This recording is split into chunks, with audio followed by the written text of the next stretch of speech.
इल्मी दुनिया YouTube channel में हम आपका तहे दिल से खैर मकदम करते हैं। दोस्तों, उर्दू बंगला टीटी अभ्यर्थियों के लिए एक बड़ी खुशखबरी है, जिसको मैं सुनाऊंगा आपको मुफ्ती हसन रजा के ज़ुबानी और पूरी खबर बतलाऊंगा कि क्या हो रहा है आजकल उर्दू बंगला टेट अभ्यर्थियों के लिए, काम कहां तक पहुंचा है और लॉकडाउन के बाद क्या क्या करना है। तो दोस्तों, पूरा वीडियो आप लोग ज़रूर देख लीजिएगा और वीडियो को शुरू करने से पहले गुजारिश करूंगा।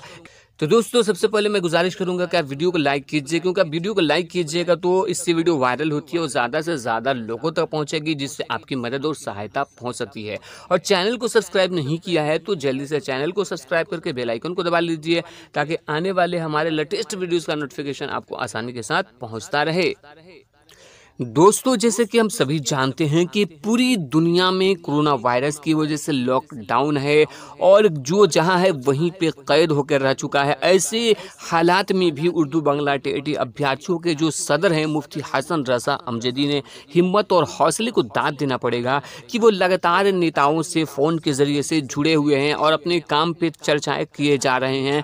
अंदर से खबर आ रही है कि लॉकडाउन ख़त्म होने के बाद उर्दू बंगला टीटी का जो है रिजल्ट जारी किया जा सकता है, लेकिन अगर किसी वजह से अगर रिजल्ट जारी नहीं होता है तो लॉकडाउन के बाद एक बहुत ही बड़े पैमाने पे उर्दू बंगला टीटी के जितने भी अभ्यर्थी हैं वो पटना की धरती पे उतरेंगे और वहां पे महाधरना रैली प्रदर्शन करेंगे, जिसमें विपक्ष का भी फुली तौर पे सपोर्ट है और वो भी सपोर्ट करेंगे, क्योंकि आप बखूबी जानते हैं कि बिहार में जो चुनाव होने वाला है वो बहुत ही करीब है। ऐसे हालात में विपक्ष उर्दू उम्मीदवारों का सपोर्ट करेगा, जिसकी वजह से सरकार पे दबाव बनती हुई नजर आ रही है।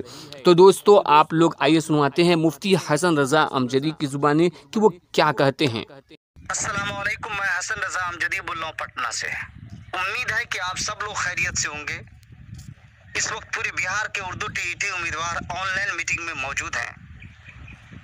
दुनिया और अपने देश की हालात को सब देख रहे हैं और सब लोग सुन भी रहे हैं। ऐसे वक्त में हुकूमत भी अपना काम कर रही है। हम उर्दू टीईटी उम्मीदवारों को भी चाहिए कि अपना काम में लगें।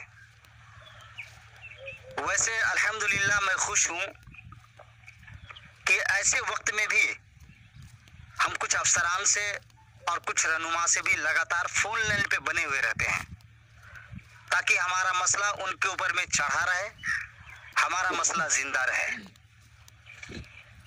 आप सब लोगों से ये अदब व एहतराम के साथ गुजारिश है कि ग्रुप में भड़काने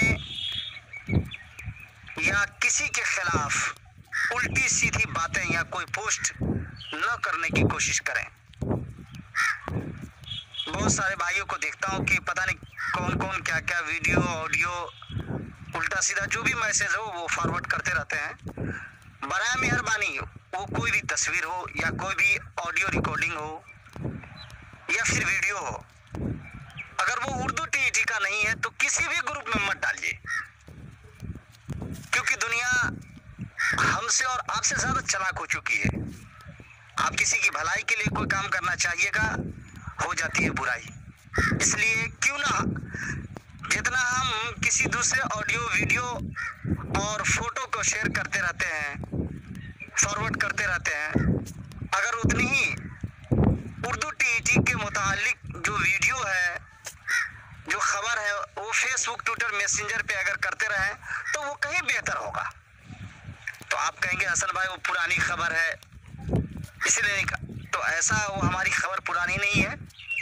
खबर पुरानी होती नहीं है, इसलिए कि जब तक के मुद्दे हल नहीं होते हैं तब तक के वो खबर नहीं होती है। मुद्दा अभी हमारा हल नहीं हुआ है, इसलिए फेसबुक पे, ट्विटर पे, मैसेंजर पे आप उस ऑडियो को, उस वीडियो को, उस पेपर के कटिंग को आप डालें, ये बेहतर होगा।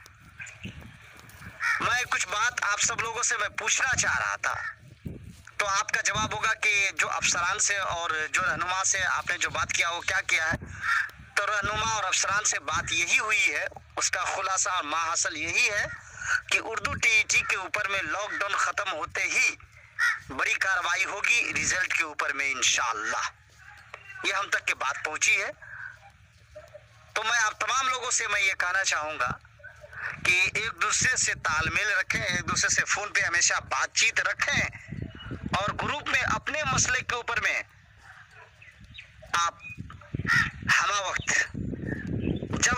मर्जी हो, पॉजिटिव बात डालते रहें, सुझाव और मशवरा डालते रहें, ताकि वो सुझाव वो मशवरा हम तक के पहुंचे।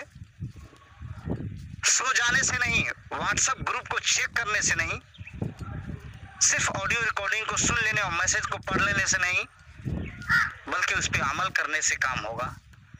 और ये वक्त है अब अमल करने का। बहुत ज़्यादा लॉकडाउन खत्म होने का वक्त नहीं रह गया है। हमें अब अपने मिशन की तरफ तेजी के साथ में काम को आगे बढ़ाना चाहिए।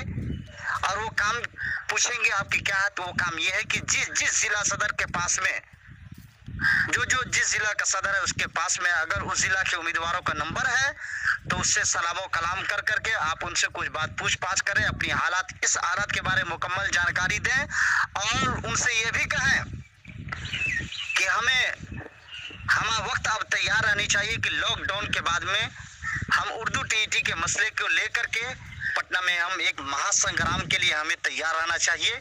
इस तरह की बात आप अपने अपने उम्मीदवारों से करें तो कहीं बेहतर होगा। एक बात और मैं कहूँगा, लेकिन इस ऑडियो रिकॉर्डिंग को सुन लीजिए और हर आदमी जवाब भी दीजिए और ये जवाब दीजिए कि हाँ, हमें अपने काम में अपने मिशन में भिड़ना चाहिए।